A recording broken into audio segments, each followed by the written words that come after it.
안녕하십니까. 류바오로 신부입니다. 날씨가 많이 춥습니다. 오늘 43과 제목이 숨을 거두시다. 이제 오늘 공부할 내용 포함해서 2가 남았습니다. 44과 45과 마지막까지 열심히 공부해 주시기를 부탁드립니다. 요즘 저도 가끔씩 봅니다만은 요즘 유튜브에 나오는 이 동영상들이 시간들이 굉장히 짧습니다. 보통 15분 정도, 12분 정도, 이 정도 이렇게 작은 분량의 동영상들이 많은데, 물론 이유가 있겠죠. 사람들이 집중할 수 있는, 흥미를 느낄 수 있는 시간이 아마 그 정도 시간일 겁니다. 그래서 많은 분들이 제가 찍는 이 동영상이 시간이 너무 길다, 그런 어드바이스를 저한테 많이 하시는데, 제가 누누이 말씀드리지만 이거는 공부하는 시간입니다. 그냥 스마트폰으로 틀어놓고 다른 일을 하는 그런 동영상 같이 생각하시면 공부가 제대로 안 될 겁니다. 가능하면 이 데스크탑을 사용하시고 옆에 성경책도 펴놓으시고, 그리고 미리 이 문제집도 프린트 해가지고 미리 풀어놓고 이런 준비를 다 갖추고 난 후에 공부를 하시는 것이 가장 효과적일 겁니다. 물론 성당에 와서 같은 테이블에 앉아가지고 공부하는 것보다 집중도도 떨어질 거고, 또 같이 앉아가지고 테이블에서 공부하면 내가 말도 하고 다른 사람이 얘기하는 거 듣기도 하고 이러기 때문에 좀 더 재미있게 할 수 있겠습니다만은 40분, 50분 동안 그냥 모니터만 보면서 집중한다는 것이 쉬운 일은 아니다라는 것을 저도 알고는 있습니다. 그렇지만 내가 진짜 예수님을 더 잘 알고 예수님께서 원하시는 것이 무엇인지를 더 깊이 깨닫고, 또 그분께서 나에게 주신 사명을 내가 수행해야겠다는 그런 책임감 속에서 공부한다면 이 시간이 내가 예수님의 메시지를 알아듣는데, 그리고 예수님의 생애를 이해하는데 아주 유익한 그런 시간이 될 것이다라고 생각을 합니다. 그 점 명심하시고, 이제 다 끝나갑니다만 또 다음에 누가 얼마 전에 새해 됐다고 문안 인사를 하면서 신부님 동영상이 참 좋은데 많은 사람들이 봤으면 좋겠다, 그런 말씀을 하시는데, 제가 마르고 복음은 이제 끝나고 이제 새해 되면 요한복음 할 겁니다. 그런 이야기를 들었습니다. 이제 한 3월달 보면, 3월달이 되면 아마 요한복음 시작할 겁니다. 마르고 복음대로 놔두고 또 요한복음대로 또 공부할 수 있으니까 요한복음도 똑같은 방법으로 그렇게 공부할 수 있도록 그렇게 했으면 좋겠습니다. 오늘 우리가 공부할 내용은 이제 예수님 마지막 장면입니다. 십자가에서 돌아가시는 장면.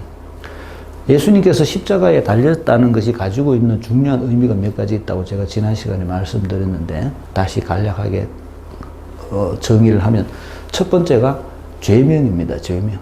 유다인의 임금 나자렛 예수. 이 유다인의 왕이라는 죄명이 이 세상적인 면에서는 로마 제국에 대한 혁명, 로마 제국에 대한 독립운동의 죄명이지만, 이 세상적인 죄명을 통해서 그 내면적에서는 이 영적으로 그분이 우리의 임금이라는 것을 고백하는 겁니다. 그리고 그 예수님의 죄명을 얘기하는 것이 빌라도의 입을 통해서, 이방인들의 입을 통해서 이루어졌다는 것을 항상 강조하고 있습니다. 유다인들이 원했던 이 세상적인 정치적인 메시아가 아닌 영적인 메시아, 그 영적인 메시아로서의 유다인의 왕이신 나자렛 예수라는 이 죄명이 이 예수님의 정체, 예수님이 누구신지를 우리들에게 보여주기 위해서 이런 죄명이 필요했다는 거죠. 그리고 이 죄명이 유다인들에 의해서가 아니라 이방인 빌라도에 의해서 쓰여졌다는 것을 굉장히 강조를 합니다. 그러므로서 이제 예수님께서는 유다인만의 임금이 아닌 온 세상의 임금으로 등극하시게 되는 겁니다. 두 번째로 중요한 것이 십자가라고 보겠습니다. 예수님께서 십자가에 달려셔야만 했던 이유가 구약에 예언되었던 예언 말씀의 성취이기도 하지만 무엇보다도 중요한 것이 그분이 높이 달려서 모든 사람들이 바라볼 수 있는 위치에 계셔야 하는 겁니다. 이제 그분의 구원은, 온 인류를 위한 그분의 구원은 모든 사람들이 바라볼 수 있는 그런 객관적이라기보다는 공통의 이 오픈된 그런 모든 사람들에게 가능한, 모두가 다 참여할 수 있는 그런 구원의 메시지라는 겁니다. 그 두 가지를 강조하기 위해서 예수님께서 이 로마 군인들, 이 총통의 손을 빌어서 죄명을 그리고 십자가형을 당하시게 되는 겁니다. 그리고 오늘 그분은 드디어 숨을 거두십니다. 오늘 우리가 예수님의 숨을 거두시는 장면을 보게 되는데 이 장면도 거의가 다 그 구약의 예언의 성취를 위해서 만들어져 있습니다. 예수님께서 구약의 특히 시편에 나와 있는 예수님에 대한 메시아에 대한 많은 이야기들, 그리고 이사야의 예언서에 나오는 메시아가 오면 행하게 될 특히 그 순환 고난받는 종의 노래, 이런 데에 나와 있는 많은 이야기들을 예수님에게 적용함으로써 이 예수님이 구약이 예언했던 그 메시아시라는 것을 강조하는 겁니다. 그분의 죽음은 완전한 죽음이라고 그랬죠. 이제 그분은 당신의 죽음을 받아들이십니다. 인간의 눈으로 볼 때는, 육의 관점에서 볼 때는 죽음은 끝입니다. 그렇지만 하느님의 관점에서 볼 때 죽음은 육신을 벗어나는 것에 지나지 않습니다. 다시 당신이 계셨던 원래의 위치로 돌아가는 것에 지나지 않습니다. 그렇기 때문에 죽음을 보는 견해가 달라지는 겁니다. 물론 예수님께서는 당신이 어떻게 되실지에 대한 개인적인 자각, 자신의 생각은 그렇지 않았을 수 있습니다만은 하느님 아버지의 계획, 우리 다음에 공부하게 될 부활에서 보게 됩니다만은, 그래서 부활은 계시의 결정입니다. 하느님께서 이런 일까지도 우리를 위해서 준비해 놓으셨다는 것을 보여주는 마지막 계시의 완성을 부활이라고 얘기를 하거든요. 하느님의 계획 속에는 그런 것이 들어있었다는 겁니다. 비록 그것을 예수님은 알지 못했지만, 육신을 가지고 계신 예수님은 알지 못했고, 그분은 그 죽음이 당신에게 있어서의 마지막이라고 생각했을지 모르지만, 아버지 하느님께서는 그 예수님의 죽음이 그저 원래 당신의 자리로 가기 위한, 그리고 세상 모든 사람들에게 영원한 생명이 무엇인지를 보여주기 위한 지나가는 과정에 불과하다는 것을 보여주는 겁니다. 그것이 예수님의 죽음이 가지고 있는 의미입니다. 이제 예수님은 당신의 죽음을 통해서 온 세상 사람들에게 영원한 삶이 우리를 기다리고 있다는 것을 알려주시는 겁니다. 그 영원한 삶은 우리들이 하나님 아버지의 영을 받아들이고, 그리고 다시 그 영을 통해서 하느님에게로 수렴될 때 이루어지게 될 것입니다. 본문 한번 읽어보겠습니다. 낮 12시가 되자 어둠이 온 땅에 덮여 오후 3시까지 계속되었다. 오후 3시에 예수님께서 큰 소리로 엘로이 엘로이 레마 사박타니 하고 부르짖으셨다. 이는 번역하면 저의 하느님 저의 하느님 어찌하여 저를 버리셨습니까? 라는 뜻이다. 곁에 서 있던 자들 가운데 몇이 이 말씀을 듣고 저것 봐 엘리야를 부르네 하고 말하였다. 그러자 어떤 사람이 달려가서 해면을 신 포도주에 적신 다음 갈대에 꽂아 예수님께 마시라고 갖다 대며 자 엘리야가 와서 그를 내려주나 봅시다 하고 말하였다. 예수님께서는 큰 소리를 지르시고 숨을 거두셨다. 그때에 성전 휘장이 위에서 아래까지 2갈래로 찢어졌다. 그리고 예수님을 마주보고 서 있던 백인 대장이 그분께서 그렇게 숨을 거두시는 것을 보고 참으로 이 사람은 하느님의 아드님이셨다 하고 말하였다. 여자들도 멀리서 지켜보고 있었는데 그들 가운데에는 마리아 막달레나 작은 야고보와 요새의 어머니 마리아 그리고 살로메가 있었다. 그들은 예수님께서 갈릴리아에 계실 때 그분을 따르며 시중 들던 여자들이었다. 그 밖에도 예수님과 함께 예루살렘에 올라온 다른 여자들도 많이 있었다. 이미 저녁때가 되어 있었다. 그날은 준비일 곧 안식일 전날이었으므로 아리마테아 출신 요셉이 빌라도에게 당당히 들어가 예수님의 시신을 내달라고 청하였다. 그는 명망 있는 의회 의원으로서 하느님의 나라를 열심히 기다리는 사람이었다. 빌라도는 예수님께서 벌써 돌아가셨을까 의아하게 생각하여 백인대장을 불러 예수님께서 돌아가신 지 오래되었느냐고 물었다. 빌라도는 백인대장에게 알아보고 나서 요셉에게 시신을 내어주었다. 요셉은 아마포를 사가지고 와서 그분의 시신을 내려 아마포로 싼 다음 바위를 깎아 만든 무덤에 모시고 무덤 입구에 돌을 굴려 막아 놓았다. 마리아 막달레나와 요새의 어머니 마리아는 그분을 어디에 모셨는지 지켜보고 있었다. 예수님의 죽음에 대한 얘기입니다. 시간이 나옵니다. 시간이 낮 12시가 되자. 낮 12시는 해가 제일 밝은 시간입니다. 그러니까 예수님께서 죽으신, 예수님께서 십자가에 달리신 이 일은 밝은 대낮에 이루어졌다는 겁니다. 밝은 대낮에. 왜 밝은 대낮에 이루어졌겠어요? 모든 사람이 다 봤다는 거죠. 밤에 이루어지는 것은 뭡니까? 은밀한 일들은 밤에 이루어집니다. 그런데 예수님의 일은 가장 밝은 시간에 이루어졌다는 겁니다. 그리고 예수님 자신이 가장 밝으신 분이십니다. 가장 밝으신 분이 가장 밝은 시간에 십자가에 달려지는 그런 일이 있었다는 겁니다. 어둠이 온 땅에 덮어, 어둠이 온 땅에 덮여. 근데 그 밝은 것이 빛이 어둠에 의해서 덮인다는 겁니다. 굉장히 중요한 묘사입니다. 실제로 그런 일이 있었느냐? 그건 알 수 없습니다만 제가 봤던 어떤 희한한 책에 그런 얘기를 해놨습니다. 4월달이니까 4월달. 우리나라도 4월달 되면 가끔씩 해가 끔끔해지죠. 황사 때문에. 이 모래바람이 불면 이 붉은 대낮에 좀 이렇게 부옇게, 심할 때는 정말 부옇게 이렇게 손으로 집을 만큼 그렇게 황사가 심할 때도 있죠. 예루살렘에도 황사가 있습니다. 아프리카야 사하라 사막의 그 모래바람이 이 서풍을 타고 예루살렘에 봄이 되면 황사를 만든답니다. 근데 실제로 그런 일이 있었는지 없었는지의 문제도 역사적으로 이 기상학적으로 그런 일이 있을 수도 있지만 실제적으로 얘기하고 싶은 것은 빛이 어둠에 의해서 가려졌다는 겁니다. 빛은 세상 사람들이 가지고 있는 세상적 욕망입니다. 마치 하느님께서 하시는 일들은 항상 악의를 가진 인간들이 하느님을 이기는 것처럼 보입니다. 악이 선을 이기는 것처럼 보입니다. 많은 경우에 사람들은 그렇게 생각합니다. 선을 추구하지만 자기가 악행을 저질러서 그 악이 선을 이긴다라고 생각합니다. 일시적인 생각이죠. 일시적인 생각.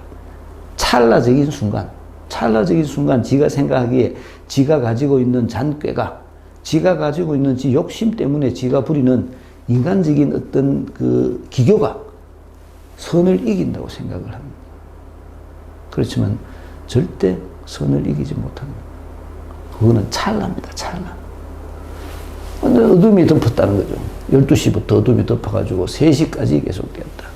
3시라는 것도 3은 완성된 시간이라는 의미죠. 하나, 둘, 셋. 그런 개념일 수도 있습니다만 실제로 중요한 것은 예수님께서 죽음을 맞이하기에 충분한 시간.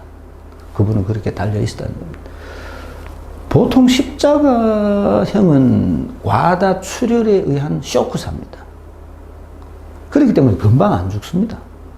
우리들이 영화 같은 데 보면 여기 예수님 여기다가 이 못을 박는데 여기다가 못을 박으면 이 몸이 처지기 때문에 몸무게 때문에 찢어진답니다. 이렇게.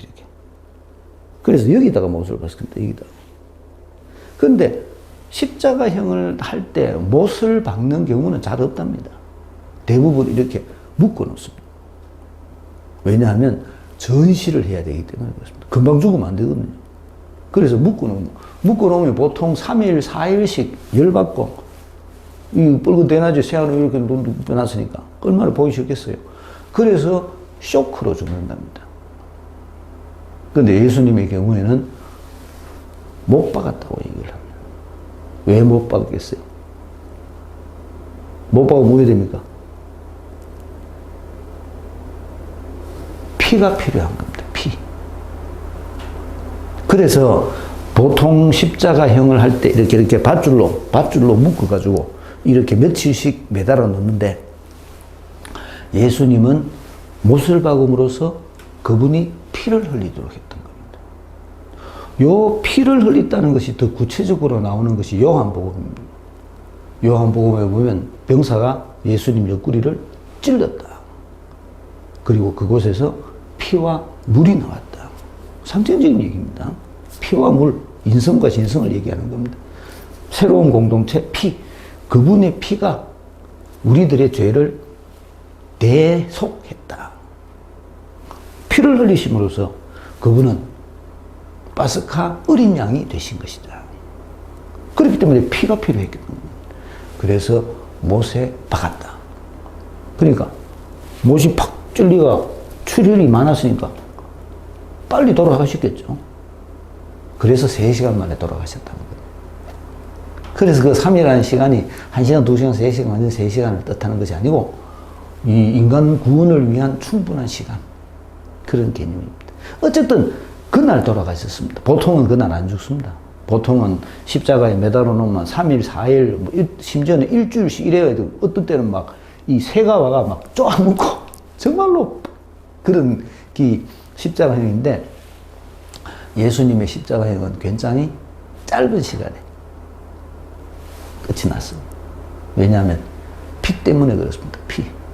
그분이 피를 흘리셨고 그 피가 우리의 구원을 위한 피였고 그런 출혈에 의한 쇼크사. 요즘 말로 하면 요즘 CSI가 조사하면 과다 출혈에 의한 쇼크사. 여기 이 사망 원인이 3세까지 됐다는 거죠. 3세 예수님께서 엘로이 레마 사박타니라고 얘기하셨어요. 여기에 대해서도 해석이 다양합니다. 첫 번째 해석은 예수님은 당신의 죽음을 몰랐다는 거죠.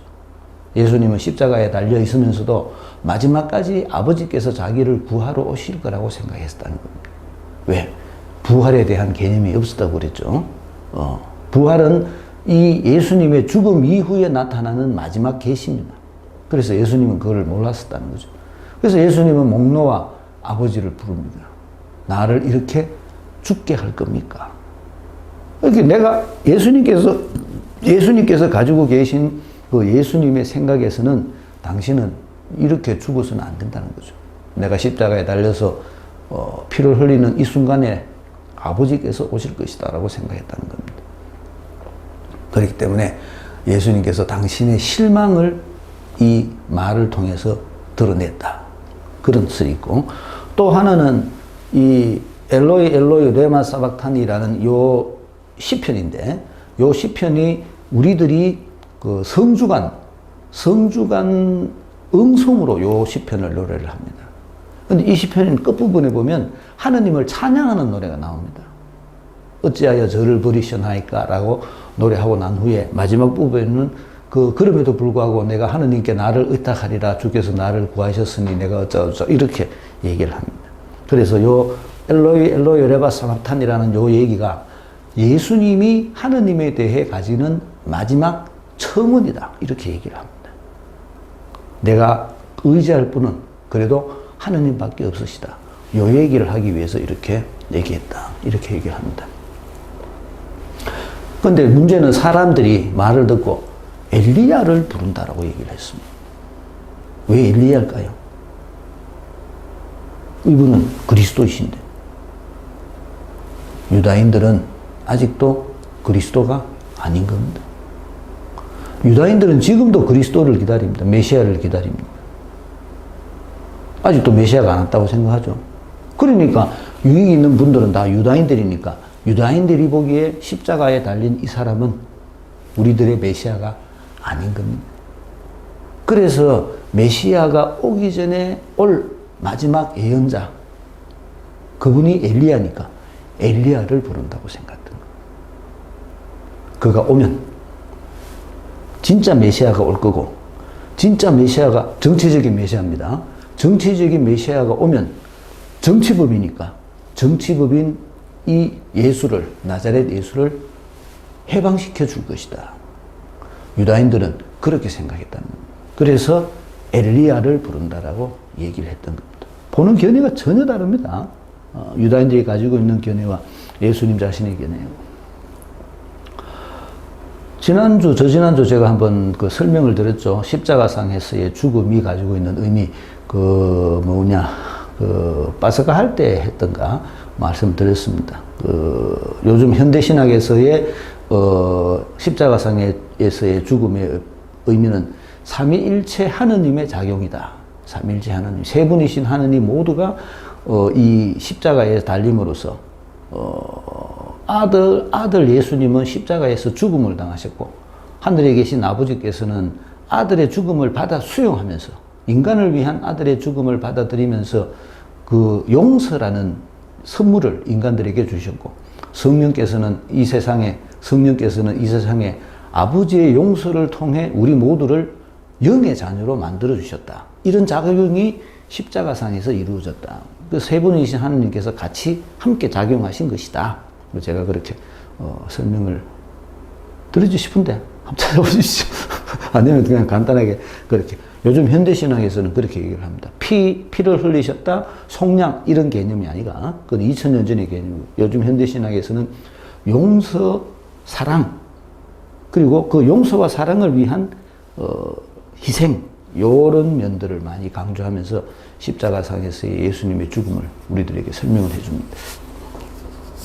그 다음에 36절부터 나오는 얘기들은, 다시 구약의 예언서에 대한 이야기가 나옵니다. 해면에 포도주를 적셔가 꽂아서 예수님 입에 갖다 댔다. 이런 얘기들이 시편에 나옵니다. 그래서 그런 얘기를 하는 거죠. 그런 것들이 이루어지면서 또 얘기는 엘리야를 찾습니다. 엘리야 다음 메시아. 이 메시아를 얘기하는 거죠. 그러니까 이 메시아가 아닌 자기들이 생각하고 있는 정치적인 메시아를 찾는 겁니다. 예수님께서는 이제 큰 소리를 지르고 숨을 거두셨다.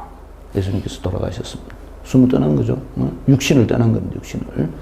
이제 그분의 영이 다시금 아버지께로 수렴되는 겁니다. 그 다음 중요한 일이, 굉장히 중요해요. 여기서부터 굉장히 중요한 일들이 나오는데, 그게 뭔가 하면 성전 휘장이 찢어졌다. 성전의 휘장을 왜 쳐놓는가 하면 그 휘장 안에 거룩한 것이 있습니다. 성궤. 그 성궤가 직접 사람들에게 보이지 않도록 하기 위해서 휘장을 쳐놨는데, 이게 찢어졌다는 말은 뭔 말인가 하면 이제 감추어진 것이 드러났다는 거예요. 성전이라는 것이 하느님께서 감추어져 있었던데, 하느님과 사람 사이에 통벽 없이 이렇게 가로막은 막이 있었는데, 이 막이 찢어졌다는 거예요. 저 앞부분, 예수님 세례받는 부분으로 돌아가십시오. 하늘이 열리고, 그 하늘이 열리고와 같은 의미가 이 성전 휘장이 찢어졌다는 표현입니다. 또 다른 표현, 무덤의 돌입니다. 무덤의 돌. 다음 주에 우리가 보게 될 예수님의 무덤을 막아놨던 돌이 열렸다는 겁니다. 이 교류를 말합니다. 하늘과 땅의 교류. 이 첫 번째 있었던 일이 이 찢어진 일이고, 두 번째 있었던 일이 백인대장의 고백입니다. 하느님의 아드님이셨다. 백인대장의 고백. 누구의 입을 통한? 백인대장이니까 로마 사람입니다. 이방인의 입을 통한 고백. 제일 처음에 1장 1절 하느님의 아드님 예수 그리스도의 복음의 시작. 거기서 말했던 예수 그리스도, 하느님의 아드님이신 예수 그리스도의 모든 이 글이었다 그랬는데, 이 백인대장이 그분이 하느님의 아드님이심을 고백하는 겁니다. 그래서 이분의 일생 모두가 다 하느님의 아드님으로서의 일생이었다는 것을 얘기하는 거죠. 휘장이 찢어진 거하고 하느님의 아들이심을 고백한 거하고 왜 연결되겠어요? 휘장이 찢어진 게 예수님이 죽음으로써 휘장이 찢어졌기 때문에 예수님께서 하늘과 땅을 연결시켜 주실 분이라는 것이 드러나서 백인대장이 그거를 보고 하느님의 아드님이라고 고백을 한 겁니다. 다른 사람들은 아무도 고백하지 않았습니다. 여자들이 지켜보고 있었다는 거죠. 많은 여자들이 지켜봤는데 그 여자들은 출신이 어딥니까? 갈릴레아입니다. 갈릴레아. 와, 갈릴레아가 중요하다 그랬죠, 지난주에. 예수님께서 처음으로 복음을 전했던 곳, 또 다시 복음이 전해질 곳. 항상 갈릴레아는 출발지를 의미합니다. 출발지. 우리들도 우리들의 신앙의 갈릴레아를 찾아야 됩니다. 우리들의 신앙의 갈릴레아가 어딥니까? 내가 처음 사명을 깨달았던 순간. 내가 성당에 다녔던 순간이 아니라 성당에 다니는 거는 그냥 이 세상 사람들이 하는 그냥 종교심이라고 그랬죠. 그 세상 사람들이 하는 종교시험을 뛰어넘어서 내가 사명을 깨달은 순간, 예수님의 부활을 경험한 그 순간이 내한테 갈릴레아입니다. 많은 경우에 우리 신자분들하고 얘기해 보면 그런 게 잘 없습니다. 의식을 못 하시는데 우리는 우리 나름대로의 갈릴레아를 찾아봐야 됩니다. 내가 그분의 부활을 경험했던 순간. 내가 그분의 부활을 경험한다는 말은 내가 사명을 깨달았다는 겁니다. 예수님께서 나에게 이런 일을 시키시는구나. 내가 이거를 해야 되는구나. 여기 사명 자각인데 요 사명 자각이 곧 부활이고 요 사명 자각이 갈릴레아입니다. 사실 천주교 신자들이 엄청나게 숫자가 많은데 그 많은 천주교 신자들 중에 10분의 1만이라도 10분의 1도 뭐 한 5%, 1%만이라도 사명을 자각한다면 세상이 달라질 수가 있습니다. 우리 군의본당에 주일을 미사 오시는 분들이 한 200명 정도 되는데 10%, 20명만이라도 사명을 자각한다면 우리 성당이 달라지고 우리 동네가 달라지고 군이 달라질 수가 있습니다. 10%만이라도. 안타깝게도 아직도 우리들의 신앙이 자기 중심의 믿음이기 때문에 내 이익을 위한 믿음이기 때문에 내가 사명을 자각하지 못하는 겁니다. 하느님께서 나에게 이런 일을 시키셨구나라는 것을 내가 깨달아야 됩니다. 그게 내한테 갈릴레아. 그 사람들이 갈릴레아에서 왔다는 거죠. 갈릴레아에서 왔으니까 왜 됩니까? 갈릴레아로 돌아갈 겁니다. 저녁 때가 되었다. 이제 해가 빠지면 밤부터 저녁부터는 다음 날입니다. 그러니까 토요일이 되죠. 토요일은 안식일입니다. 토요일은 안식일이기 때문에 왜 그렇게 했는지는 모르겠지만 시신을 십자가에 달아놓으면 안 된답니다. 이거는 저것들 법이고 이 법이 사실은 상관이 없는데 부활을 위한 과정일 겁니다. 그래서 이 한 사람이 명망 있는 의원 아리마테아라는 사람이 가서 시신을 내달라고 그랬다. 그리고 그 시신을 가까운 곳에 묻었다. 백인대장을 불러가 물어봤다 하죠. 빌라도가 예수님께서 벌써 돌아가셨을까 의아하게 생각하여. 그렇죠? 아까 제가 말씀드렸죠? 보통 죽는데 어떨 때는 3일, 4일씩, 5일씩, 일주일씩 걸립니다. 십자가형이 원래 그런 어떤 처철한 그런 형들인데 예수님께서는 그 당시에 빨리 돌아가셨다는 거죠. 피를 흘려가지고 빨리 돌아가셨습니다. 그래서 요셉이 아마포 봤죠? 어디서? 아마포를 두르고 왔다가 빨가보고 도망간 그 얘기, 청년 얘기, 그 아마포입니다.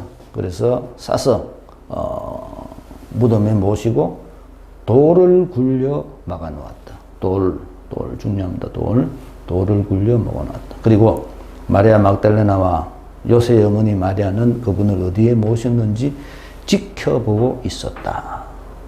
이제 다음 주에 우리가 공부할 첫 문장이 시간이 전환이 됩니다. 안식일 다음 날 이른 아침, 아직 어두울 때에 이 여인들이 무덤에 가게 되는 겁니다. 그래서 이제 국면이 완전히 전환되게 됩니다. 문제풀이 해보겠습니다. 43과 숨을 거두시다. 15장 33절에서 47절. 숨을 거두시다 육신을 벗은 것. 근데 육의 형태. 그렇게 숨을 거둔다는 말의 의미는 이제 온전한 영의 모습으로, 원래 당신의 모습으로. 자꾸 어제도 누가 뭐 그런 소리를 하던데, 부활은 현존입니다. 현존. 보이지 않는 모습으로서의 현존. 그걸 알아야 됩니다. 안 보이는, 내 눈으로 볼 수 없는. 그렇기 때문에 현존을 보는 눈, 영을 볼 줄 아는 눈을 우리가 가져야 되는 거예요. 그 영을 볼 줄 아는 눈은 또 위에 갔는데, 그것도 마찬가지입니다. 그것도 사명 자각으로부터 시작돼요. 내가 사명을 깨달았을 때 영을 볼 수 있는 눈을 가지게 됩니다. 내가 사명을 깨닫도록 해주는 것이 말씀이라 그랬죠. 내가 예수님의 말씀을 듣고 그거를 행하면 영을 볼 줄 아는 눈을 가지게 됩니다. 행했을 때가 행했을 때. 안 하면 안 됩니다. 안 하면 안 됩니다. 운동선수들 연습하는 거 보세요. 왜 연습 열심히 하겠어요? 연습 안 하면 안 됩니다. 우리는 그냥 뭐 비는 것만 하려고 계산하는데 빌어서 될 문제가 아닙니다. 비는 거는 세상 사람들이 하는 일이죠. 내가 진짜 예수님의 제자가 되려면 행해야 됩니다. 나를 기억하여 행해라. 똑같은 얘기인데 예수님께서 하셨던 얘기. 먹으라 행해라. 들으라 행해라. 그 성체하고 말씀은 같은 겁니다. 내가 누누이 강조드리지만 핵심은 뭡니까? 하는 겁니다. 하는 것. 내가 할 때, 예수님의 가르침을 실행할 때 내가 영의 눈을 가지게 됩니다. 가르침을 실행할 때 내한테 파스카가 이루어집니다. 파스카. 아니면 파스카는 없습니다. 열심히 성당에 오시는 분들은 왜 아직도 극하고 있겠어요? 한번 보세요. 그 사람들이 와서 하는 일은 제가 보기에는 비는 것밖에 없습니다. 그래가지고는 절대 영의 눈이 안 생깁니다. 행할 때 실행이 나로 하여금 영의 눈을 갖게 해줍니다. 그리하여 영의 나라에 들어가시면서 영원한 임금이 되신다. 이 죽음이라는 과정이라는 거, 죽음이. 그래서 그 죽음이라는 과정을 필연적으로 지켜야 됩니다. 건너가야 됩니다. 파스카 신비는 신앙인에게는 필연적인 건너감, 중요한 깨달음입니다. 이 깨달음은 예수님께서는 먼저 보여주시면서 하느님 나라를 위한 파스카 여정을 우리들에게 알려주신다. 그렇게 써놨습니다. 예수님께서 우리를 초대하는 겁니다. 파스카예로. 영의 삶으로 초대하는 겁니다. 육의 삶이 아니라, 이거 우리 진짜 잘 알아야 됩니다. 이게 우리들이 그리스도교가 추구하는 가치입니다. 하느님 나라. 우리는 이 세상에 하느님 나라를 만들어야 됩니다. 투사가 됩니다. 투사. 난 12시에서 3시 어둠이 온 땅에 어찌하여 저를 버리시나이까 제가 설명드렸습니다. 숨을 거두셨다. 성전 휘장이 찢어졌다. 백인대장의 고백, 그리고 시신을 내달라고 했고 백인대장에게 확인했고 아마포가 등장합니다. 무덤 입구, 돌, 그리고 여자들은 보고 있었다. 쭉 이렇게 연결되어 갑니다. 이제 부활을 향해서 나아가고 있습니다. 1번 시간이 등장합니다. 몇 시에 있었던 일입니까? 낮 12시. 최고 밝을 때라 그랬죠? 최고 밝을 때. 그리고 예수님 자신이 빛이십니다. 그 빛을 상징합니다. 그래서 낮 12시. 모든 사람이 볼 수 있는 시간, 밝은 대낮에, 경상도 말로 하면 밝은 대낮에 이루어졌다는 얘기입니다. 그런데 어둠이 그 빛을 덮었다는 거죠. 그리고 3시, 완전한 시간, 구원의 완성을 향한 시간, 그 시간을 말하는 겁니다. 이 12시부터 3시 사이에 9시에 벨라도 집에서 출발했으니까, 거기서부터 이렇게 12시, 3시 시간이 그렇게, 시간이 이렇게 3시간 단위로 그렇게 이루어집니다. 완성을 향해서 나아가는 시간입니다. 그 시간 동안에 예수님께서 피를 많이 흘리셨는데, 피가 중요하다 그랬죠. 실제적으로는 3시간 만에 죽지는 않습니다. 이 예수님의 마지막 절규의 의미를 찾아봅시다. 엘로이 엘로이 레마 사박타니 설명드렸죠. 두 가지 의미가 있다고 했습니다. 하나는 진짜 아버지에 대한 실망감을 드러내기도 하고, 두 번째는 시편에 나와 있는 대로 마지막 의탁을 강조하는 것이다라고 말씀을 드렸습니다. 성전 휘장은 어디 있으며 그것이 찢어진 이유는 무엇입니까? 성전 휘장은 성전 안에 있죠. 계약궤 앞에 휘장을 쳐놓습니다. 그리고 함부로 그건 못 들어갑니다. 제사장들만 들어갑니다. 당번에 정해가지고 제사장만 거기 들어가서 분향을 하고 이렇게 또 밖으로 나오고, 함부로 아무로 볼 수 없는 감추어진 하느님, 신비스러운 하느님, 사람들과 떨어져 있는 하느님, 이런 뜻입니다. 성전 안에 성전 휘장, 그리고 성궤. 근데 그것이 찢어졌다는 것은 이제 하느님과 인간이 다시 소통한다는 겁니다. 소통. 하느님과 인간이 같은 입장을 가지게 되겠다는 겁니다. 하늘이 열리고, 그 얘기입니다. 하늘이 열리고. 4번, 예수님 맞은편에서 그분의 죽음을 목격한 사람이 누구라고 전해줍니까? 백인대장. 백인대장입니다. 요즘 말로 하면 소대장쯤 되죠. 소대장쯤. 소대가 100명? 뭐 중대장? 뭐 아주 그 정도, 뭐 중대장 정도 되겠네요. 백인대장이니까. 중대장 정도 되는 사람입니다. 자기가 책임가니까 앞에서 봤다는 겁니다. 5번, 백인대장의 고백을 마르코 복음 다른 부분에서 찾아봅시다. 백인대장 똑같은 얘기입니다. 하느님의 아드님 1장 1절 또 거룩한 변모, 내 마음에 드는 아들이다, 이런 얘기들. 당신이 이 마르코 복음은 계속해서 예수님이 하느님의 아드님이라는 것을 우리들에게 계속해서 세뇌시킵니다. 6번, 멀리서 지켜본 여자들의 이름을 적어봅시다. 여자들이 많이 등장합니다. 여자들이 마리아 막달레나, 작은 야고보와 요새의 어머니 마리아, 살로메, 그리고 다른 여자들도 있었다. 이 여자들이 여기 밑에 있었다는 겁니다. 요한복음에 보면 어머니 마리아도 있었다고 그러죠. 어머니 마리아, 물론 다른 어떤 의도를 가지고 그렇게 각색을 했습니다만은 어머니도 뭐 있었을 가능성이 있겠죠.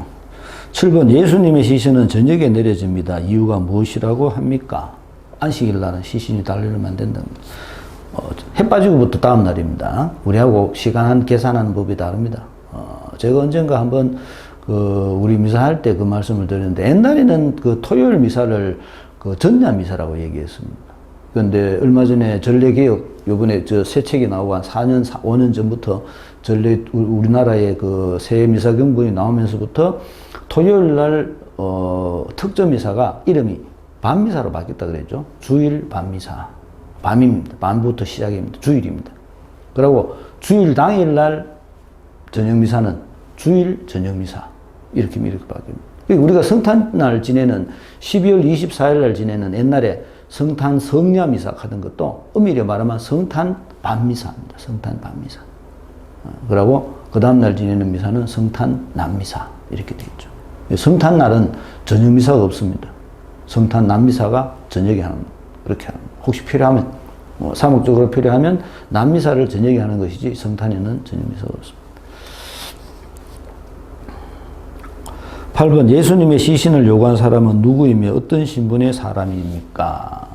아르마테아 사람입니다. 의원이라고 했습니다. 9번, 예수님을 장사 지내는 장면이 잘 묘사되어 있습니다. 예수님 장사 지냅니다. 시신을 내려서 아마포가 등장하죠. 그리고 바위를 깎아 만든 무덤에 모셨고, 그리고 돌을 굴려 막아 놓았다. 이 4개가 나옵니다. 아마포, 돌 무덤, 그리고 돌을 막았다. 그렇게 등장합니다. 왜 여기 나오는가 하면 다음 장면에 나오기 때문에 그렇습니다. 다음 장면. 부활 때 그대로 등장합니다. 그대로 등장하고 시신만 없어집니다. 그렇기 때문에 요거를 강조를 합니다. 오늘 예수님께서 돌아가시는 중요한 장면, 예수님께서 이제 당신의 희생을 통해서 우리들이 하느님의 영을 가지며 살 수 있도록 그렇게 만들어 주셨다. 근데 이것도 깨닫는 게 금방 되는 게 아닙니다. 이것도 제자들이 예수님의 부활을 경험했을 때, 사명을 깨달았을 때 진짜 이제 제자들이 되는 겁니다. 다음 2가 남았으니까 끝까지 열심히 공부해 주기를 부탁드립니다. 안녕히 계십시오. 다음 주에 뵙겠습니다.